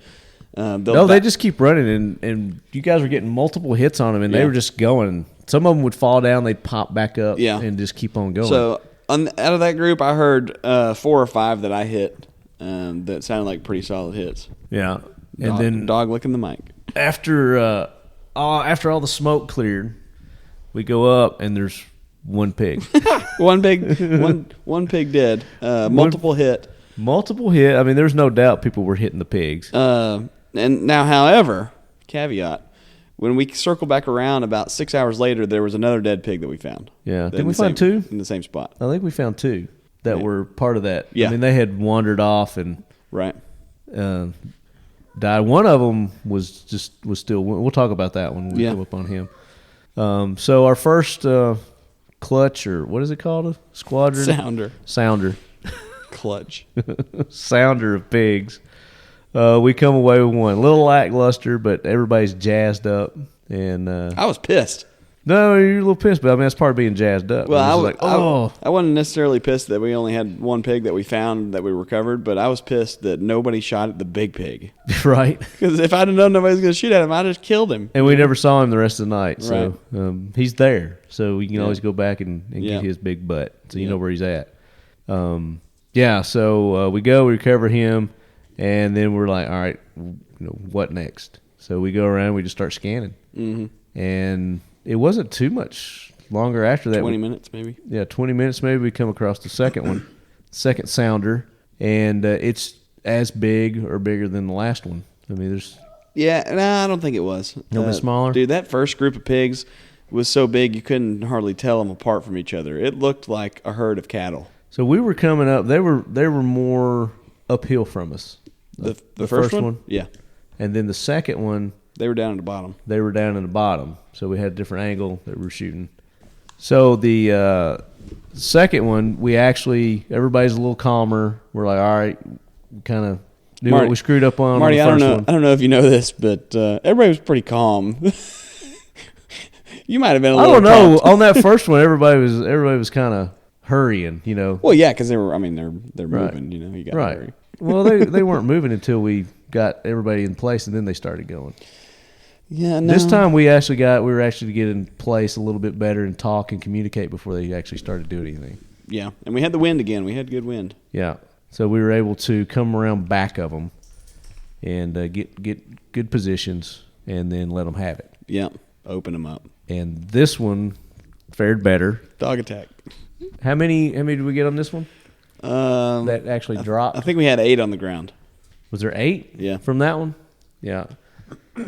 So that one actually, it was a lot better. So we communicated, and was this the one where we left Kyle down? Yeah. So we pulled in and stopped on a little hillside, and Zane is pretty familiar with the layout of that property, so he figured they were probably going to run towards where the truck was. So we left Kyle at the truck, went over the hilltop, and then we jumped the pigs, and then Kyle had an experience of all of his own. Right. He got a shot the whole freaking pack of them because they were all running towards him. Right.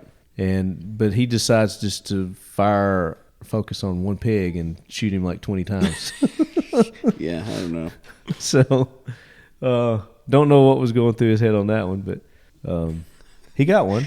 He got one. He got one. So we go and assess the carnage from that one, and 8, like you said, walk away with 8, and we couldn't again multiple hits on. They were so fat that we couldn't even gather them all up. Yeah. So. Yeah, we tried to drive around and put them in a pile, but we were like, screw this. Gilly is standing here pointed at you, crying. I'm sure you can hear it, and his butthole is flexing every time he cries. What's that mean? He's put all maximum effort into it. Maximum effort. I hear you, buddy. I hear you. He wants that bones. What he wants. He does want that. Do you not give him bones? Oh yeah, they get them every once in a while. But Ripley needs it just to keep from being psycho, and they just kind of get them every once in a while. I mean, you can't give one a bone without giving them all a bone. Oh, you can. Come on, man. That ain't right. They eat them at different rates. That ain't right. Takes her a day to eat a bone. Quentin eats one in 10 seconds. Gilly eats one in about 2 hours. He gums one to death. Yeah. So that we fared better on that one, obviously, and so we just pick up and we do it again for the rest of the night, and we come across a couple more.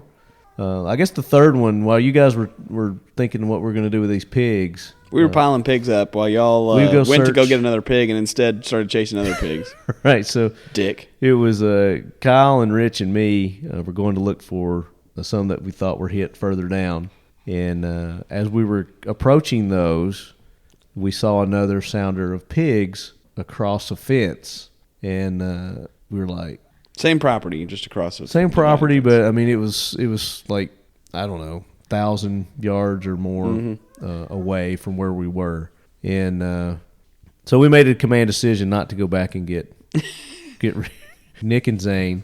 So it was Rich and me and Kyle, and we actually debated there for a while whether we should go back and get you or not. It actually occurred. You can listen to your digital recording. Okay. It did happen.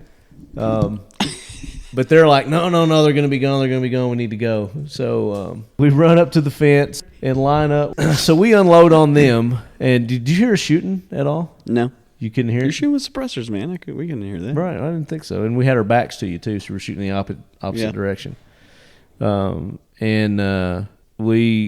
think we hit 3 out of that, and it was some action because they were running. Not only were they were running in all directions on this, they didn't all just go one direction. Yeah, that's always more fun. They were all running in multiple directions, so they were confused. So that helped, and we got multiple shots off, had multiple hits, but again, 3 of them actually fell. So we went back to get you guys because we didn't realize how long it had been. 40 minutes later. Was it 40 minutes? 40 minutes later. It didn't feel like it was that long. And I looked at the text message, and it was 40 minutes later. Was it really? Oh, my gosh. Sorry about that. But you guys had time to get to know each other a little better and come up with some plans and whatever. We kind of just stood there and went, where the hell are they at the whole time? What are they doing? Yeah, it was a good night. That was the next one, and then we recovered you guys, and then we went and sporadic. I mean, there weren't like... Did we come across one more big one? And one more big pig or one more big group? One more big group. I don't know. It was kind of like we had broken up the band, and everything. They were scattered just out, doing their own thing. Wandering around. As we were going and looking for, trying to find some that may have ran off and died, we ran into probably 3 or 4 more, just random ones, just roaming about. And then on our final, as we were going back, and we're trying to get Facebook Live feeds and stuff throughout the night and pictures, and Nick is doing some clips for his Beastmaster channel. We're on the way back to that second group where we had the most kills. Mm-hmm. We were going to go there and get some backstrap for Rich. He was having a church cookout. So on our way back to that, we run across one that we think's dead. Yeah, it's a pretty big one. Out of the second group of pigs, this pig, he was shot, and he ran about 800 yards out, and then we see him through the thermal, and he looks dead. He's laying flat on his side, and we couldn't figure out how to get to him, so we ended up just leaving him, and then we ended up figuring out how to get to him, so we're going to go over there and found an open gate, see where he was headed, take a picture, and he stood back up. I mean, he popped up. Yeah. He freaking popped up. Well, I mean, he moved a little bit when we first pulled up. I was like, he's still alive. And they're like, no, it's just his nerves. It was like, and then everybody gets out and starts approaching. I think Kyle approached him, and then he jumped up and takes off running. He jumped up and snorted. And yeah. It started off in a little slow trot, but he started getting faster and faster. Everybody's like, shoot him. Who's going to shoot him? Who's going to shoot him? And I got a shot off on. I think you got the first shot. You slowed him down. But Kyle was talking about how he's going to run up and knife him. I was going to leave that out. You're not going to knife this 300-pound pig, right? And so back up. One of the pigs that we found roaming about solo, we snuck up on him, and he was facing right at us when we came over this hilltop, and he took off, and we took the shot that we had and ended up hitting him. We think probably in about mid spine. So it took him down, and Kyle starts running up there, and we're like, what are you doing? And so I ended up shooting that pig again in the head because, we don't want to just leave that pig laying there spined. Right. And put him out of his misery. So Kyle's pissed off at me because he says, I was going up there to knife this thing. And that's if you don't know, if you're not familiar, hunting pigs with a knife is a traditional way of hunting them. So you get dogs, and you run the dogs on them, the dogs pin them, and then you go in and you knife them. Yeah. So it's pretty popular. I'm not a fan just because, I like shooting stuff. Anyway, so Kyle's mad because he wanted to knife this pig. And that was a big pig, too. That was a 300-pounder, probably 250 pounds. Yeah, it was a big one. And so this next pig that we were just talking about is running away from us again, same shot. And I took a shot, and it tends to have the same result when they're facing directly away from you. You either break their hip or it breaks their spine. And he went down the same way. And so we all kind of look at Kyle, and we're like, are we going to shoot him, or are you going to go stab him? You're going to go knife him? And he's like, my knife's under like 6 layers of clothes. And I was like, come on, man. What? So you're basically telling me you're full of shit on the last pig. So then you went ahead and put the headshot in this one. Right. So put him down and added to our collection. So overall, we ended up with, 16 down? 16 on the ground, and we're guesstimating about 25 hit. Yeah. And there's, they probably crawled off and died somewhere. Well, and we've talked about it before. You can hit these pigs in the vitals, and they can run a mile. Yeah. So it's not that we're inhumane by not finding them. It's that you can't find them. Yeah. Exactly. So it was a good night. I mean, needless to say. And then there were a couple of coons in between that were taken out. Yeah. So it was a good hunt. I mean, this was my first experience with predator hunting of any kind. Varmint hunting. Varmint. Yeah. Pig. If we're including pigs are varmints, and then the coyotes are predators, and the bobcats and the foxes. We didn't see any fox. Not last night, no. No fox at all last night. There's not. I've only ever seen one. In fact, Zane's only ever seen one fox on his property. Really? Yeah. So there's not a lot of them up that area. Wonder what I guess the food source maybe. There's a lot of coyotes, and now gray fox can usually coexist with gray fox with coyotes because gray fox can climb trees so they can get away. Right. But when there is just a ton of coyotes, it puts a thin hurt that fox population out. puts a hurt on the rest of the ecosystem. Right. Well, very cool, man. So any final thoughts on our hunt? I don't know, man. Should we wrap this up? You came on a good night. That pig night was abnormally good. Yeah, there's no doubt it made up for the previous night. Well, the previous night was all right. It was good for you. It's different. It was good for you. You got to start hitting stuff. Right. I need to zero my stuff in a little bit better and know my distances. In fact, I recall last night there was one of the close to the last pigs was running. He was one of those solo pigs. Took off running about 120 yards, and I busted out a sweet headshot on him on the run. And the follow-up comment was, "If y'all need shooting lessons, I'm available." Yeah, yeah, we heard that. All right, so I didn't mention this. So on that one, so my batteries died on that second one, and when we were going for the recovery, my batteries died on my thermal. So we were going to go back to the truck, and everybody's going to get more ammo and all this stuff. So that was when Rich and Kyle and I went to that other thing without you guys. Right. And I was like, well, I can't use my rifle, so I grabbed yours because it was in the truck. Jerk. And I hit 2 on the run that were at least they're over 100 yards out, and headshots on those. Yeah. With your rifle. Yeah. So it's not me. Didn't turn on the DVR. I didn't record it. I didn't know that that actually records by itself. You don't have. There's not like an attachment that goes on it that records the stuff. No, there is an attachment. It's on the stock of the rifle. You just flip the switch. Oh, okay. Well, I didn't know that. If I'd have known that, I would have recorded it. Well, if I'd have been there, I'd have recorded it. Right, but then I wouldn't have got those shots either. I wouldn't have got those kills. So. But it shot great, man. I mean, your rifle is so finely tuned in that I spend a lot of time on them. It almost shoots itself.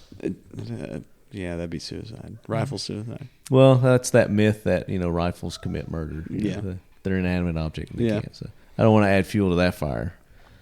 But great hunt, man. Thank you so much again for inviting me up, and thanks to Gorilla Ammo. Yeah, they sent us ammo for the entire hunt. They did, and it ran great.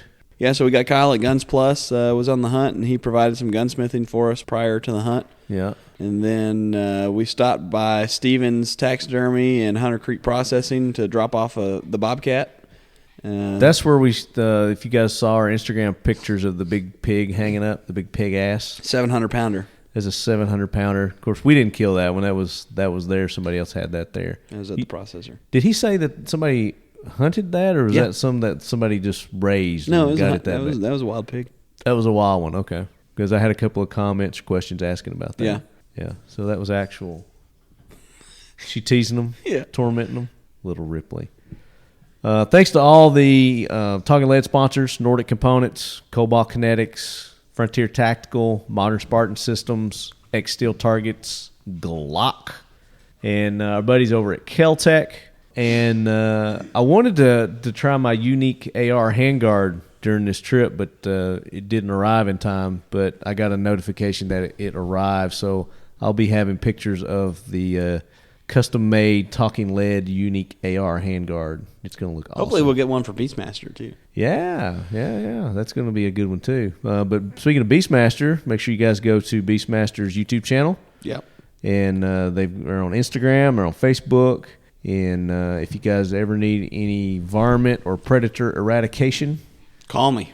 Call him. BeastmasterHunting.com. And specifically Texas. You probably will travel, won't you, if the price is right? Well, we don't charge people to come out and help thin the population because I make I build content out of it, so that's what drives us. There you go. Is the content, and we're actually going to do Kentucky soon. There's a special coyote season in Kentucky where you are allowed to use thermals, but you have to use shotguns. So it's going to be kind of thermal cool. shotguns. Yeah, we're gonna mount thermals on shotguns. It's gonna be neat. That'll be sweet, and that's up there at our buddies in Park City. Yep, Nick and Nate Noble at Rock Castle. Yeah, so old Lefty may be up there for that one if we can work it out. Yep. That's just an hour and a half away, so that'll work out good. Nick, buddy, again, thank you so much. Now, do you have any competitions coming up?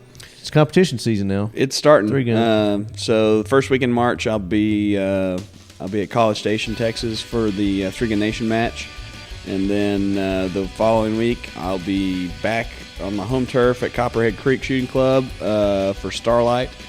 I think 2 weeks after that, back at Copperhead for the Texas Championship. And then April Multi-Gun Nationals, and I think I've got a couple months off after that. There you go. We need to get together during those couple of months and maybe do another hunt. Yes. That'd be awesome. So you're separate. You got a separate professional page for your 3-gun. Yep. Yeah. So Instagram is 3Gun Pro Nick Atkinson. Facebook is Nick Atkinson Pro Shooter. I'm sure we've plugged it plenty of times, but the Beastmaster is Beastmaster Hunting on Facebook, BeastmasterHunting.com, which is coming soon. Beastmaster Hunt on Twitter. Okay. And then Instagram is Beastmaster Hunting on Instagram. All right, guys. Make sure you check out all our sponsors as well that help make this show possible, and let them know your lead heads. And if they've got merchandise, you can try and use the Leadhead discount code. If it's not active, let me know, and I'll see if I can't get them to reactivate it. Oh, speaking of merchandise, we got the Beastmaster shirts. I was getting ready to say, and 1776 United, who does the Sweet Talking Lead T-shirts, is now producing the Beastmaster Hunting T-shirts, which are second best to the Talking Lead. They're just a cooler version. they're a edgier version. Edgy. They'll be available once the website launches at beastmasterhunting.com. And you'll see me rocking it. I got one. I beat y'all to the punch. First ever.